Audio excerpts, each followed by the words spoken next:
Music Kishanpur.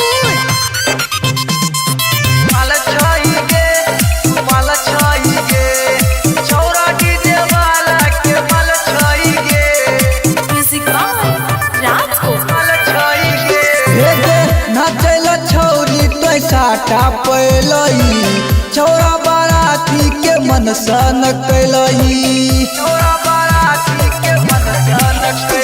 गे नाचल छौरी तो साटा पैलई छौरा बाराती के मन सन कैलई नाचै मछौरी कमल छही गे नाचै मछौरी कमल छही गे तुमाल छही गे तुमाल छही गे छौरा डीजे वाला के माल छही गे हे गे माल छही गे माल छही गे छौरा डीजे वाला के माल छही गे छौरा डीजे वाला के माल छही गे माल छही गे माल छही गे माल छही गे छौरा डीजे वाला के माल छही गे। अभी आप सुन रहे हैं श्री शिव म्यूजिक।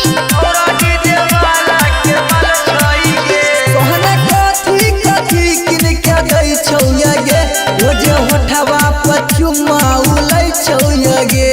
होठवा पर चुम्मा उलै छौया गे दे दे एक बेर हमरा गोरी ई पीड़ दे तो आस छौरी देबो करो सबेसी मजा तू कर विश्वास छौरी छौरा के करई हलाल छई गे छौरा के करई हलाल छई गे माल छई गे तू माल छई गे छौरा डीजे वाला के माल छई गे हे गे माल छई गे तू माल छई गे छौरा डीजे वाला के माल छई गे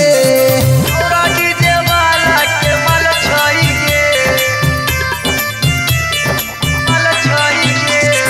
माल छई गे तू माल छई गे